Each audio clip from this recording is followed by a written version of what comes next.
estamos de volta. Oi, pessoal do Zoom. Vamos chegando de volta que a gente já retornou. Tudo bem, Ju? Posso ir em frente? Tudo bem com vocês? Vamos em frente? Quero saber se o pessoal do Zoom tem alguma pergunta, que eu disse que voltaria daí. Se alguém tiver alguma pergunta, faz sinal, ativa a câmera, ativa o microfone. Enquanto isso, Ju, dá uma olhadinha se o Facebook tem alguma pergunta. Enquanto eu vejo para a gente seguir em frente com as nossas variações e novas coisas. Opa, eu estou ouvindo.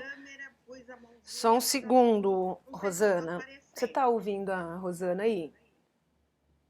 Você não está ouvindo a Rosana? Será que o pessoal do Facebook está ouvindo a Rosana? Não sei se você Confere. está ouvindo ali. Eu estou ouvindo. Confere lá no Face enquanto a Rosana começa a falar comigo. Qualquer coisa, eu repito a pergunta se não chegar, tá bom? Mas ela está com o microfone aberto? Está. Pode falar, Rosana. Oi, Camila, na verdade, isso era uma pergunta que eu tinha já no segundo encontro, Estou ouvindo baixinho. constrangida de fazer para não sair fora do foco. Tá. Porque às vezes é difícil. Mas aí, quando você usou a palavra mágica idiomas, eu achei que talvez fosse oportuno fazer agora. O que eu pensei? Você está falando em storytelling, começo, meio e fim, tudo bem. Se nós compararmos vários tipos de idioma, várias línguas, tá? Fizer um estudo, você vai ver, por exemplo, que o árabe usa uma estrutura mais de comparação, os idiomas, as línguas orientais evitam um narrador, já as línguas românicas utilizam e o inglês é meio seco. Eu te pergunto, por que eu faço essa pergunta?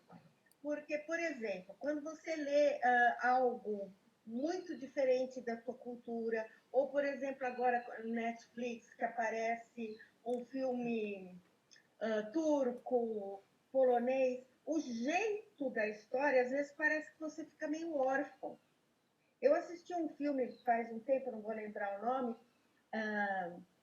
turco, que na metade do filme o principal personagem ele deixa de ser o principal personagem e se torna secundário.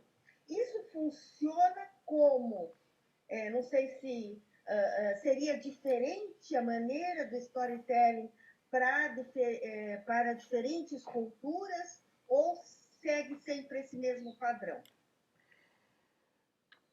Ótimo. Deixa eu tirar o fone aqui, senão eu ouço a minha voz de retorno. Vamos ver se eu recapitulando aqui.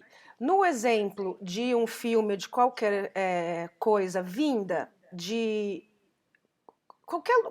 eu ia falar outra cultura, mas é de qualquer lugar, tá? A primeira pergunta que a gente tem que se fazer é se a narrativa, está seguindo uma estrutura clássica ou não, tá? Pode ser que não esteja. Então, as obras modernas, obras com final aberto, elas só não estão em uma estrutura aristotélica clássica. Tá? Essa é uma diferença, tá? O que você comentou, eu não sei qual filme é esse, mas isso, por exemplo, é um elemento moderno, você começar a narrativa com um personagem e esse personagem morrer. E é um elemento moderno dentro do pensamento de narrativa. Quem fez isso que eu conheço, tá? O Hitchcock, com o Psicose. Ele não vai até o meio, mas a personagem que a gente acompanha até a chegada no motel, no Hotel Bates, é a principal. A gente não tomava conhecimento daquele outro personagem ou do hotel antes da chegada dela. E ali ela morre. Isto foi considerado já uma modernidade. Na história do Hitchcock, ou seja, então, dentro dessa história que é hollywoodiana, americana, tá? que é da onde vem a maior parte dos manuais que mastigam bastante esses pensamentos narrativos, tá? O que eu sei, tá, da história real, é que, por exemplo, o fato do roteiro dele ter isso foi um roteiro que foi desacreditado, ele não foi comprado pela empresa produtora. O Hitchcock bancou, ele pagou a produção do filme para fazer o filme como ele queria. A gente viu na semana passada como nesse lugar do roteiro, né, isso é muito direto. O Sid Field diz, se não fizer assim, não vai ser bom. Tá? Então, um ponto que aí eu vou relacionar o que você citou, que é de personagem protagonista, isso é uma modernidade. Não cabe ao Aristóteles esse tipo de pensamento. Não teria um pensamento de trocar o protagonista.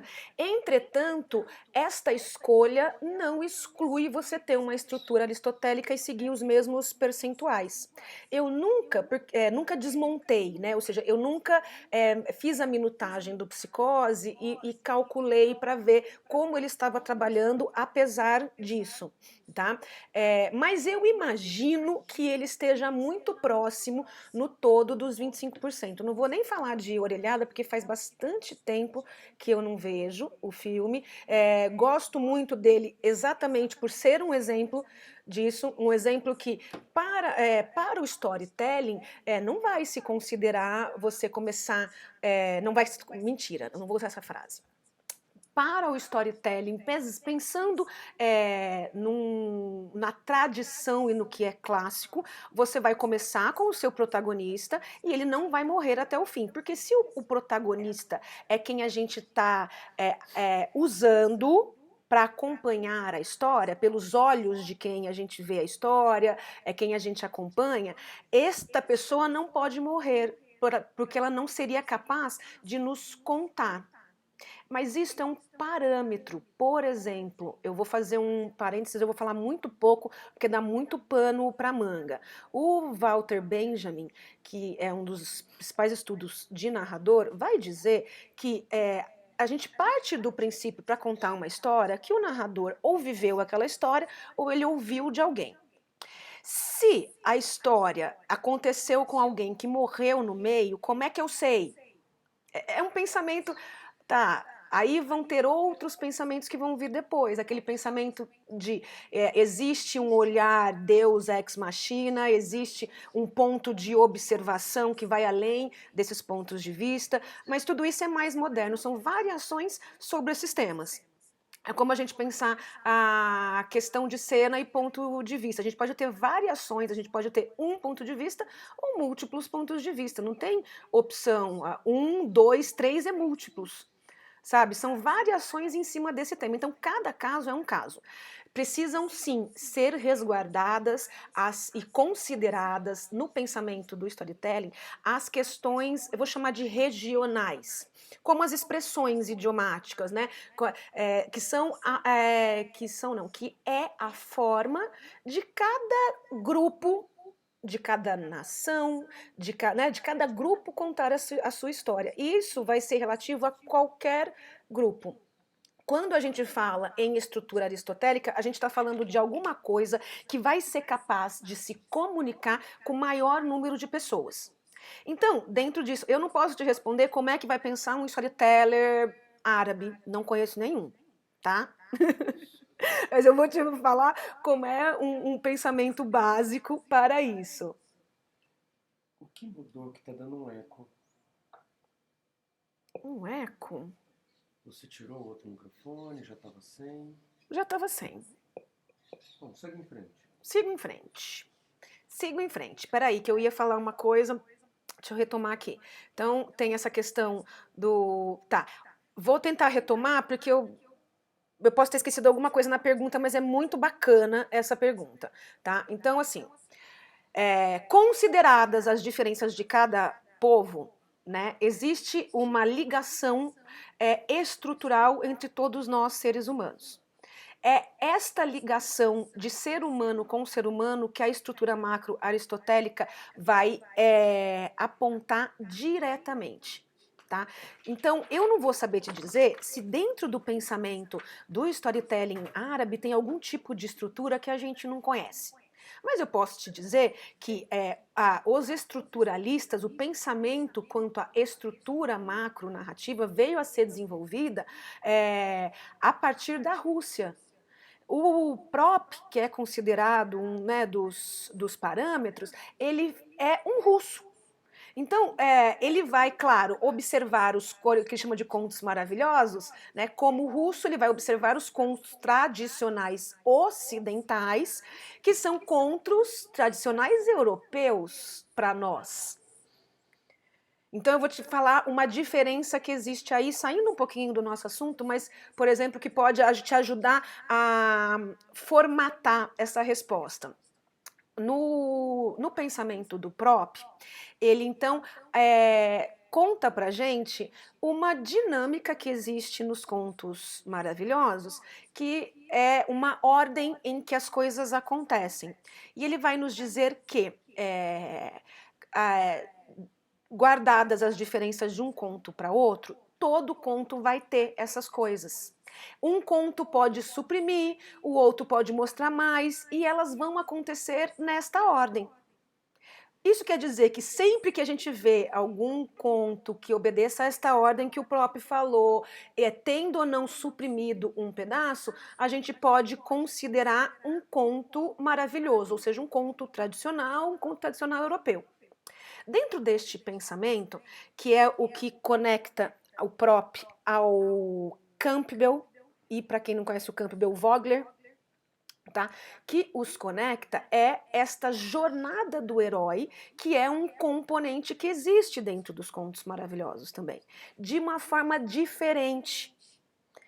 Sendo assim, onde eles se aproximam, que é onde eu quero chegar agora para falar essa questão de, vou chamar de regionalismo, mas não é essa palavra, tá? Só para a gente entender que é de grupo, é tribal, é de grupo por perto, tá? Na jornada do herói, assim como nessa jornada identificada, né, como que o Prop chama de morfologia do conto, existe uma similaridade, existe aí um começo, que é um começo do mundo simples, tá? De um mundo comum. De um mundo comum que aí é considerado um mundo não mágico, muitas vezes um mundo não mágico. Vou usar só isso, porque senão eu vou ter que começar a entrar em alguns elementos. Se a gente pensa este tipo de estrutura para o Brasil, a gente tem que olhar as obras que estão no Brasil. Então a gente não vai estar olhando o que a gente está produzindo agora, a gente tem que olhar para trás e ver as obras produzidas, como é que elas acontecem. Então eu vou te contar duas coisas que são específicas do Brasil e que batem diretamente com essa questão do pensamento do storytelling. Monteiro Lobato escreveu muitos contos, né, adaptados para a gente, enfim, escreveu uma obra enorme. Vou jogar o foco, então, na obra principal dele, O Sítio do Pica-Pau Amarelo. Nesta obra, não existe uma separação entre um mundo comum e um mundo mágico. Este mundo comum, ele é mágico. Então, se a gente for pensar uma jornada heróica dentro deste mundo, o mundo comum é só esse mundo mágico que essas pessoas já conhecem. Tá? O que seria o mundo especial para o pensamento da jornada do herói é só este acontecimento que os envolve em um novo mundo, um novo no sentido de nova percepção. E aí não sou eu que vou falar, quem fala sobre isso, eu não vou poder citar muito, porque faz muito tempo que eu não vou neste foco, mas onde eu li sobre o que eu vou dizer agora. Ana Maria Machado comenta, por exemplo, quando ela fala da jornada do herói, ela vai dizer que no Brasil e nas comunidades latinas, então na América Latina, né, que a gente começa lá no México, temos um comum muito grande, resguardadas as diferenças. Para estas comunidades, não existe esse pensamento do mundo comum e depois vem o mundo especial. Existe uma mistura. Este mundo é esse que o Monteiro Lobato nos apresentou. Já é especial, então isso nos difere um pouco, tá? Procura na Ana Maria Machado, ela fala sobre isso, eu não vou saber te dizer exatamente onde eu tenho que procurar, mas a gente se fala. Então isso é um ponto, tá? Que aí a gente está falando de uma estrutura macro, tá? Não quer dizer que ele rompe com os percentuais aristotélicos.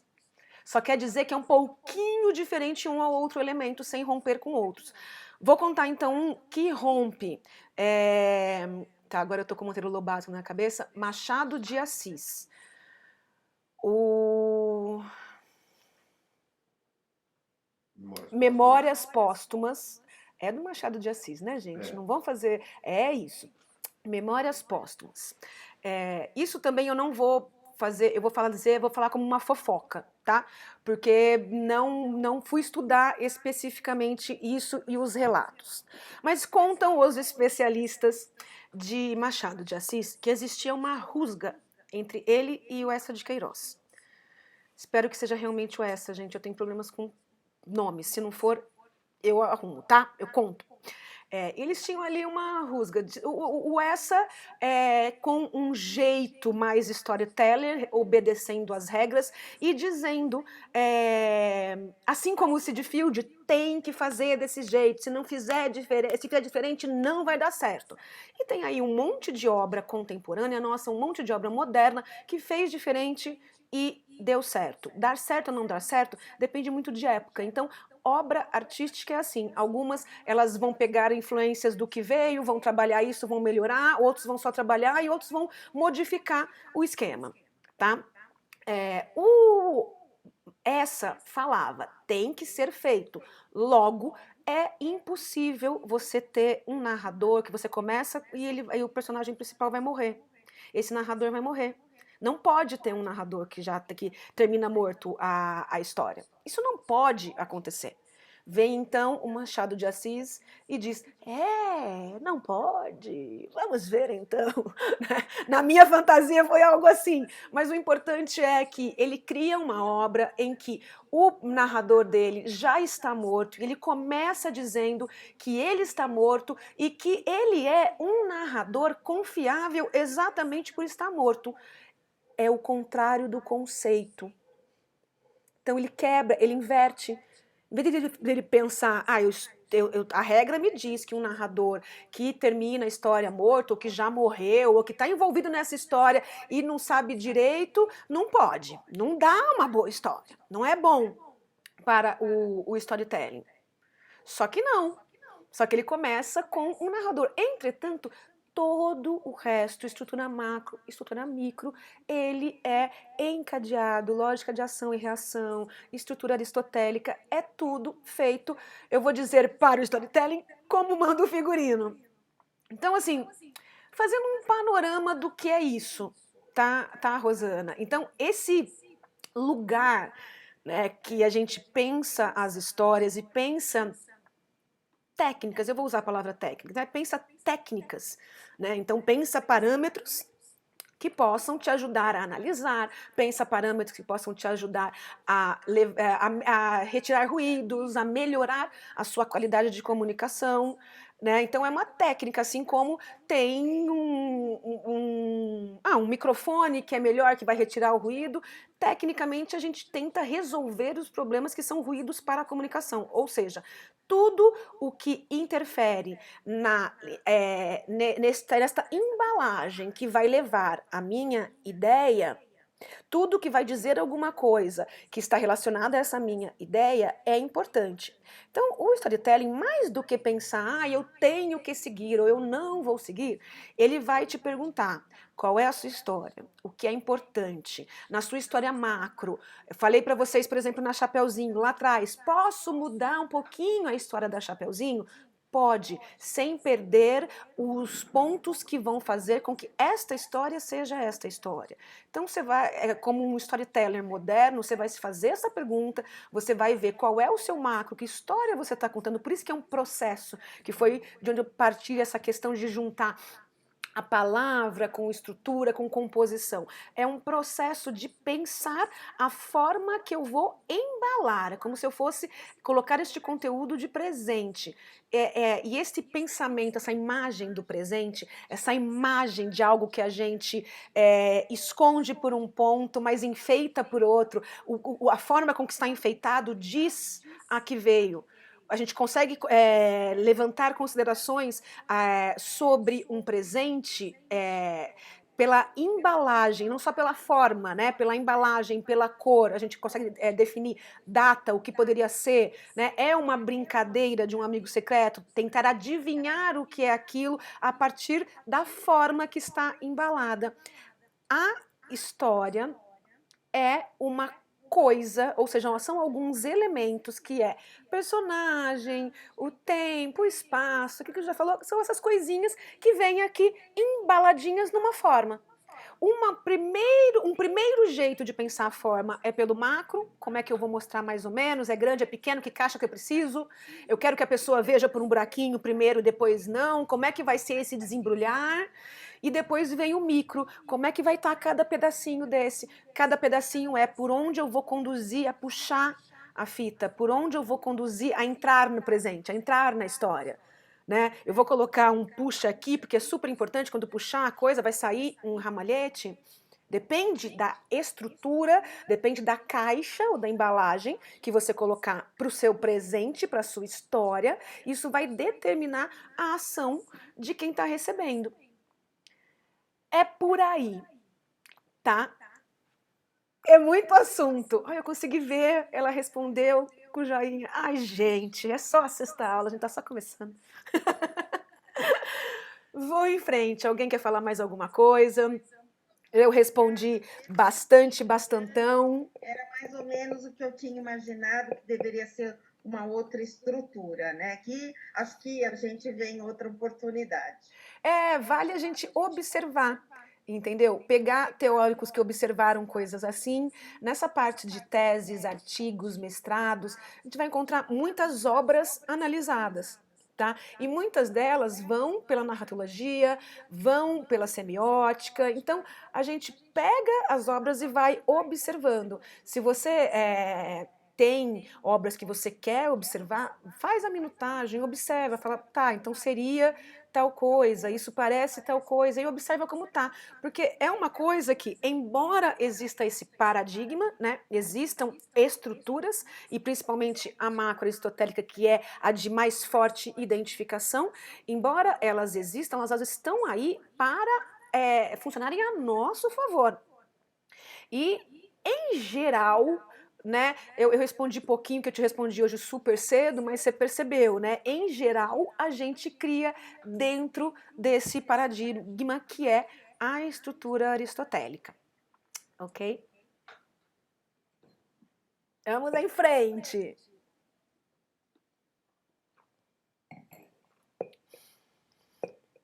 Deixa eu ver aqui o 7 que eu falei, né? 7. Muito bem. É por aí. Vamos em frente. Vamos em frente. Eu acho que é o 7. Eu anotei que é o 7, mas eu percebi que agora há pouco eu achei uns errinhos de número. Então vamos em frente. Vamos improvisando. A gente já ensaiei quando eu preparei o material.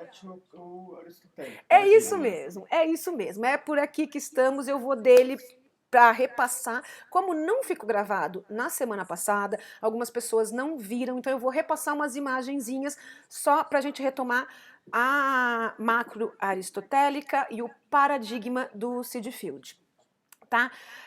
Para onde vamos agora caminhando? Por que que o storytelling... Deixa eu só tirar... Isso, tô tirando aqui o meu zoom de cima do meu materialzinho. Isso. Tá. Por que... O som tá aberto, tá tendo algum eco. Deixou alguma coisa aberta que não era pra estar? Não. Deixei alguma coisa aberta que não era pra estar. Sei lá. Vamos lá. Por que o storytelling é considerado tão importante? Acho que vocês perceberam que de uns anos para cá, quando eu comecei a estudar storytelling, eu só queria ser uma autora melhor, para escrever minhas histórias em formato de literatura escrita, em palavra escrita. Eu vinha do teatro, digamos, estava mais para a oralidade do que para a escrita. Eu descobri o storytelling por causa disso, e nestes últimos anos a palavra storytelling vem sendo muito mais falada, principalmente nas áreas de marketing, publicidade. A gente ouve coisas como use o storytelling para resolver os seus problemas pessoais, seja o herói da sua própria história.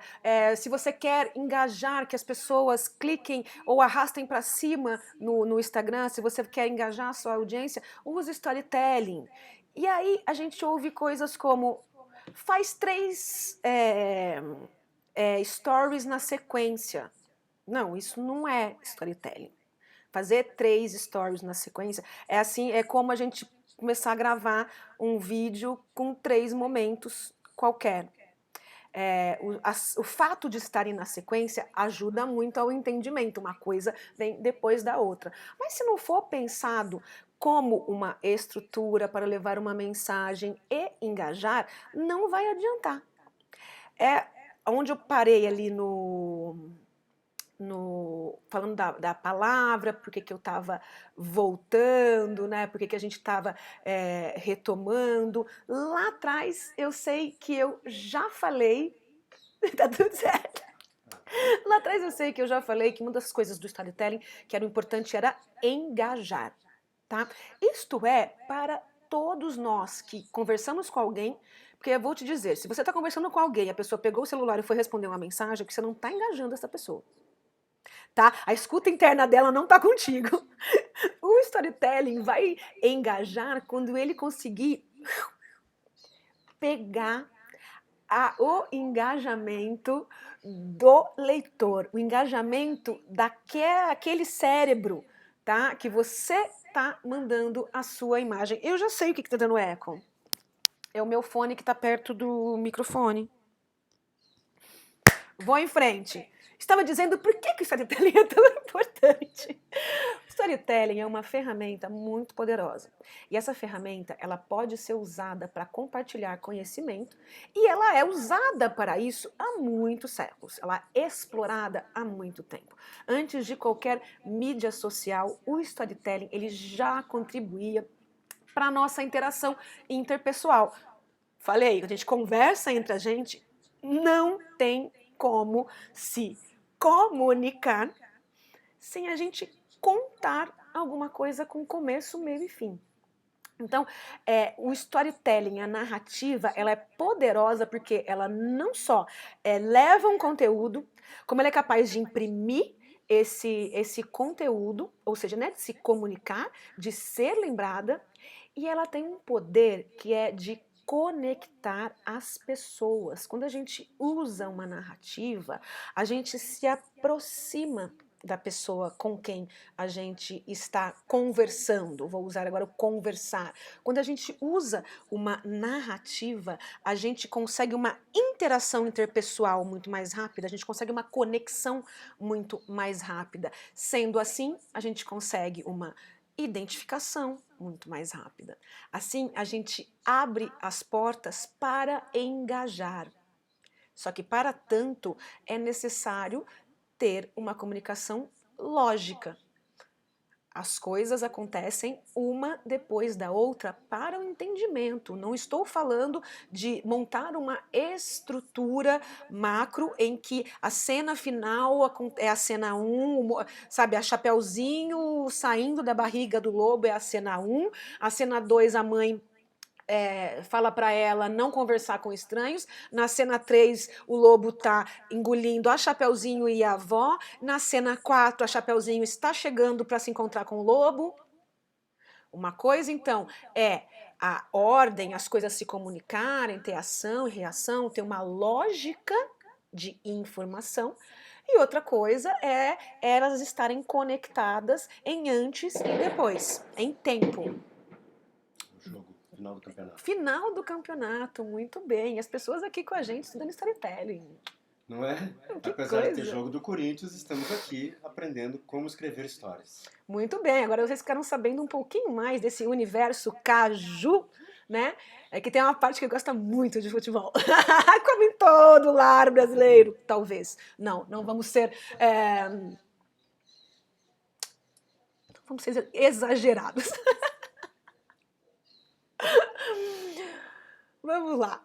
Seguindo com a nossa questão do storytelling, de por que ele é tão importante, todo dia nós somos expostos a uma quantidade enorme de informações.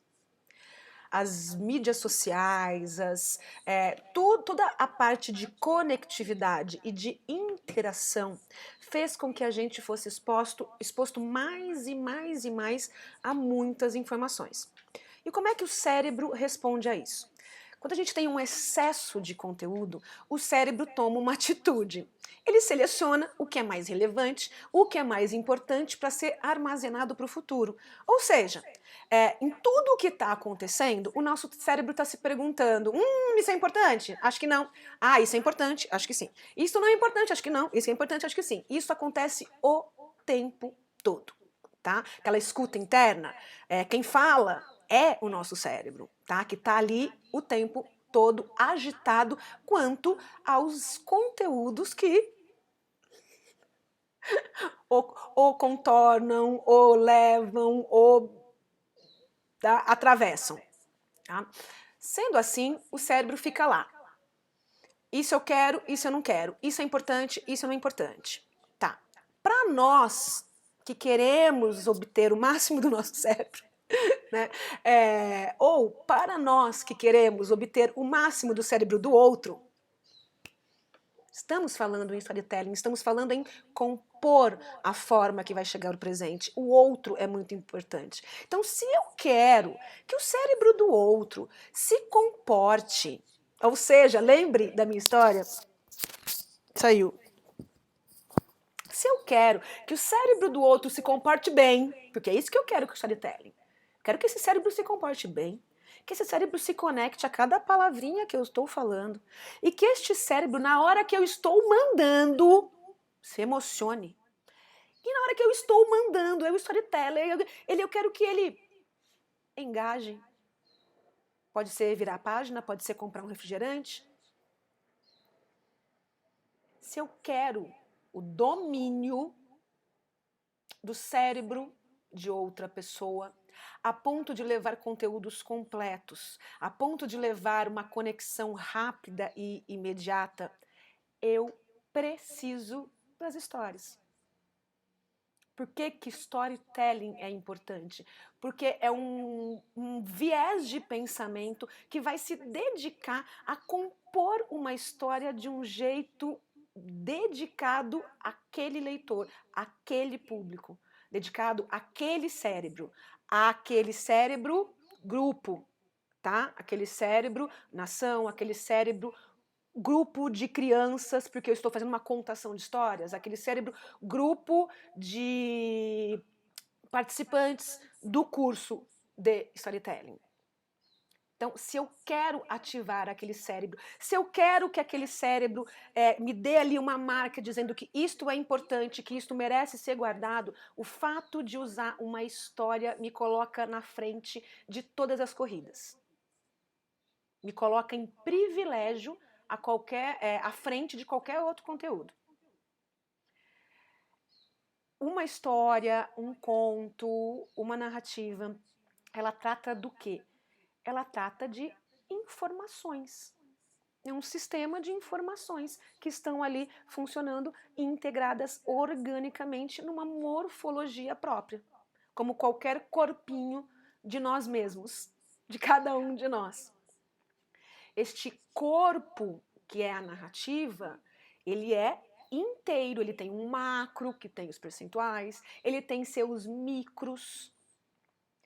Cada macro vai ajudar, cada micro vai potencializar a história para que o nosso cérebro, ou o cérebro de quem a gente quer atingir, para que o cérebro armazene mais facilmente. A história é mais facilmente armazenada. Por quê? Por que um relato de experiência é muito mais facilmente armazenado? Por que um conto? Por que quando eu tenho elementos de uma estrutura dramática, eu tenho ação dramática, eu tenho emoção, personagem, por que isso identifica mais? Porque a história, ela vai, então tá, já falamos que o macro dela e o micro tá envolvido em evocar diretamente as suas emoções cérebro-leitor. E quando a gente evoca as emoções, como a gente evoca emoções? Identificação com os personagens, ou com a trajetória. Às vezes a gente não se identifica com o personagem, mas se identifica com a trajetória, ou se identifica com um desenrolar de personagem em trajetória em um determinado cenário. E aqui vou fazer um parênteses, né? Estou falando em cenário não como uma simples coisa colocada, não como um ambiente, tá? Estou falando em cenário como aquele tempo e espaço em que o personagem acontece. Nesses bloquinhos estão a potencialidade de identificação entre nosso cérebro e o cérebro leitor. Vou usar leitor. Então, se você quer que o seu conteúdo seja considerado importante, conte uma história. Na seleção do cérebro, você vai ter muito mais chances de ser registrado para aquelas memórias futuras. Quando você conta a história, você já está potencialmente à frente daquele que vai dizer o mesmo conteúdo, elencando uma série de listas de por que é melhor e por que é pior. Mostrar o que é melhor e o que é pior vai fazer com que o conteúdo chegue à frente. Então existe uma enorme diferença entre eu dizer que algo é bom e interessante e eu mostrar que algo é bom e interessante. As histórias vão nos ajudar a mostrar as coisas. Sendo assim, o domínio do storytelling depende do domínio da arte de contar histórias. Parâmetro 1 do nosso Zibaldone, palavra. Parâmetro 2, a importância da escuta, por isso temos um Zibaldone. Parâmetro 3, para toda a totalidade existe uma estrutura macro. Dentro de uma estrutura macro existem outras totalidades que são micro.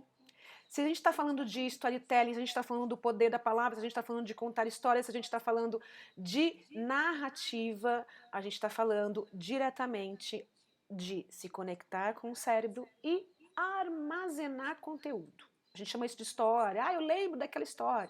Tá? É armazenar conteúdo. Tá? Ideia e ação nasce desta ideia. Não adianta a gente ter um monte de coisas na nossa cabeça se a gente não for capaz de acioná-las, transformá-las em palavras e levá-las, né, para outra pessoa. Uma história é uma forma que concentra uma experiência. Agora há pouco eu falei, por que né, um conto, uma experiência? A palavra experiência é muito importante para nós. Por quê? Porque a experiência está expressa em uma história. Se existisse assim uma máxima quanto a por que gostamos de histórias, por que ouvimos histórias, porque as histórias nos ensinam. As histórias colocam personagens. O Aristóteles já falou, é um mito, né? A história é uma imitação de ações. Então são pessoas vivendo coisas, passando por experiências, lidando com essas experiências, tentando se livrar dessas experiências ou não, ou se embrenhar em novas experiências. Quando a gente é capaz de mostrar uma experiência, primeiro, vai ser impossível a gente falar de uma experiência sem ter um todo de começo, meio e fim, sem ter uma essência, né, um todo. É impossível a gente falar de experiência sem relacionar um personagem que está agindo em determinada esfera de cenário, de tempo, de espaço. É impossível. É como se, assim, no reino das histórias, as histórias servissem mesmo para nos ensinar para as experiências futuras. Como se eu, que já assisti Dexter, tem livros do Dexter também, tivesse então agora já preparada para caso eu me perceba, né, uma assassina em série.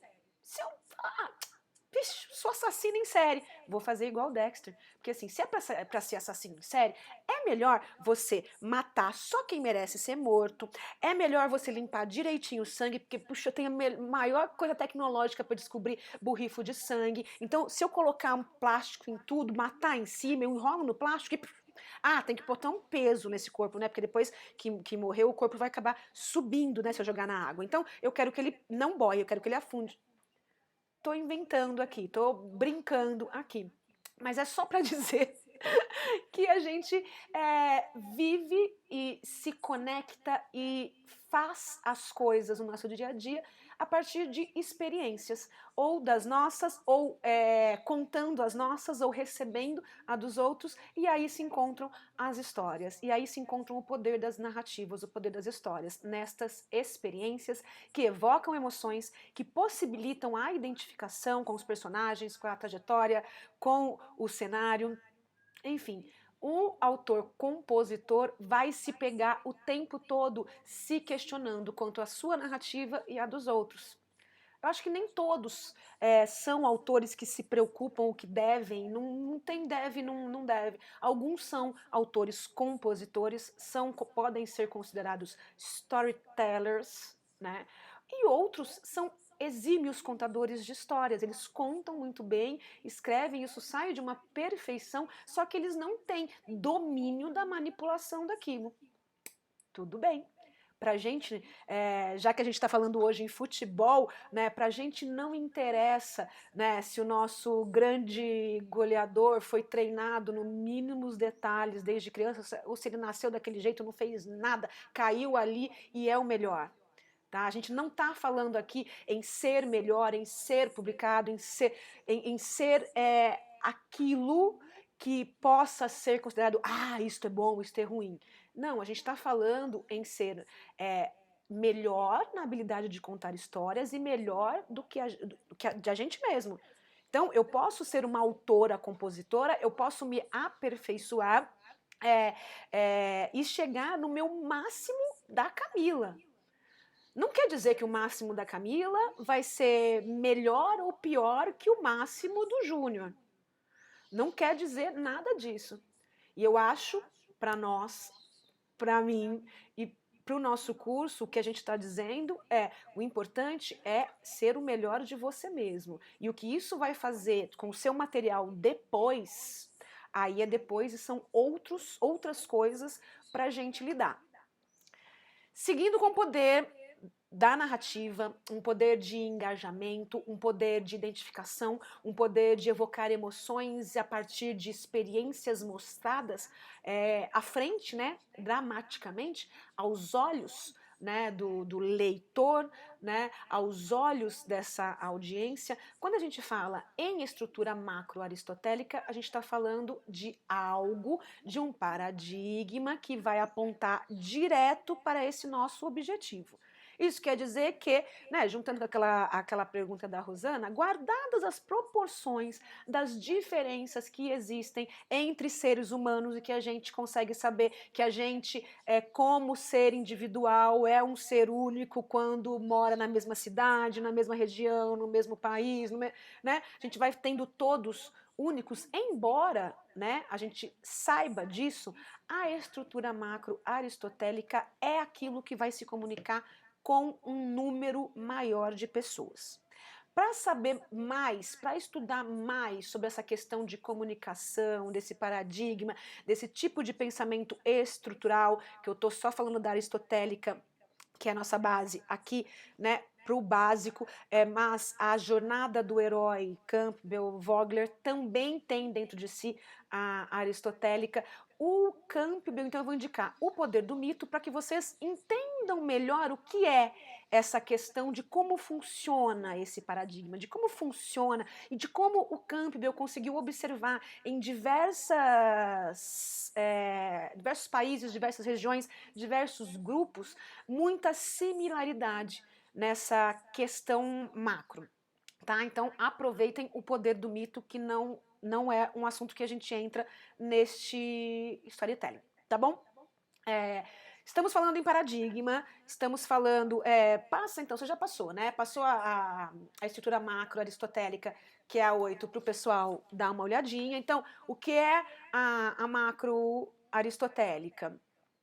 Coloca para o pessoal. Na sequência, então, a gente tem, na sequência você coloca o seed field, só para ficar o registro da capa do manual do roteiro, que foi a base do que eu tirei para falar do seed field, que eu trouxe para quê? Para só mostrar que provavelmente a grande maioria de coisas que vocês vão encontrar sobre estrutura macro, ela é uma breve alteração, eu não vou falar de alteração, ela é um pensamento sobre a estrutura aristotélica.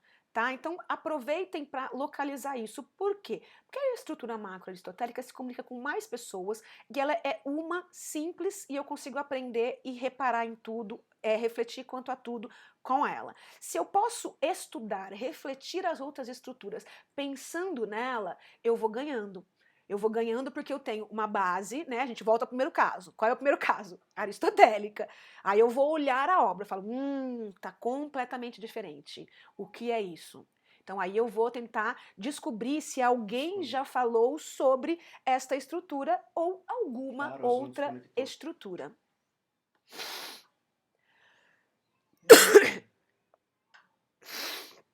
Acabei de... Facebook, porque a gente está desconectou do... Pessoal do Facebook, um minutinho, tá? Que o Zoom desconectou e já tá reconectando aqui de novo, tá bom? Mas não perdemos nada, foi muito rápido. Fechou, nem sei se o pessoal sentiu aí. Fechou e foi muito rápido. Vou retomando, tá? Para dominar storytelling, a gente tem que dominar narrativa. Eu acho que eu já falei, mas eu vou repetir. Quais são os elementos da narrativa? Personagem, espaço, narrador, tempo e estrutura de ação. Estrutura macro está relacionada a essa estrutura de ação, tá? Já falei para vocês. Então, a gente vai pensar que o narrador é também um personagem. Sendo assim, a gente tem um elemento. A gente vai considerar, então, que espaço e tempo, a gente vai encontrar estes dois elementos dentro da estrutura de ação, da estrutura micro. Então, é o nosso segundo ponto para trabalhar no micro. Vamos pensando em frente. Então, eu tenho o personagem, eu tenho a minha estrutura micro, que é este personagem em ação, e a minha estrutura macro de ação vai ter várias estruturas. Ah, já sei, eu vi, só um minuto. Facebook. Dimas está fazendo um sinal. Já vi o que é. O meu som que não estava saindo. Confirma, Dimas, que você está bem na minha tela. 3, 2, 1. Estou? Ei, estou de novo. Obrigada. Que aí eu vejo vocês se mexendo. Muito bem. Vamos seguindo em frente. Estamos seguindo para o caminho da estrutura micro. Tudo o que eu estou falando de macro, eu estou colocando aí elementos da micro. Estou falando que, então, como uma coluna e suas vértebras, a gente tem aquele monte de pedacinho com princípio, meio e fim. Essa é a estrutura de ação, é a forma com que a ação se comporta. Estrutura de ação micro, para mim, tá, gente, é o grande poder do storytelling. E nestes anos que venho, fui treinada por James McSeel Story Consultancy. Então, esse meu pensamento, a minha linha de pensamento, a minha linha de tradição é deste pensamento, que vai trabalhar a macro, mas potencializar o conhecimento da micro, porque é a micro que vai permitir grandes aprofundamentos e grandes maestrias na narrativa, que às vezes quando a gente não sabe, a gente não conhece, a gente acha que está só relacionado à macro. Nestes anos que venho estudando, venho desmontando coisas, venho frequentando cursos de storytelling, por exemplo, storytelling para a educação, storytelling para o marketing, storytelling para patati patatá, storytelling para tchu tchu tchu tchu. Tem storytelling para tudo, tá? Não achei ainda ninguém que tenha ensinado a estrutura micro. Talvez eu não tenha feito o curso certo. Tá? Se alguém já ouviu, me chama depois ali no particular, que eu quero muito saber. Por quê? Porque faz parte da minha pesquisa dentro da arte de contar histórias. Então, nós, Universo Caju, somos primeiro um núcleo de pesquisa. Então, tudo que a gente articula para a cena, somos primeiro atores, tudo que a gente articula para a cena vem deste pensamento que também é a pesquisa, é olhar o nosso trabalho, olhar as ferramentas, olhar as estruturas, a história do que a gente faz. Tá? Então, se alguém sabe, a gente vai conversando, porque faz parte dessa minha pesquisa que a gente vem caminhando, tem 3 anos dentro da arte de contar histórias, mas almejando voos futuros, tá bom? Então, agradeço muito se alguém souber o micro que a gente vai começar a falar agora. Então, eu estou falando, sim, de cenas onde vão atuar ou improvisar os nossos personagens. Antes de eu entrar especificamente agora para mudar de assunto, eu vou fazer mais um intervalozinho, tá bom? Vou fazer mais 5 minutinhos para que a gente volte, então, falando dessa composição estrutural que são as cenas, tá? Até daqui a pouco.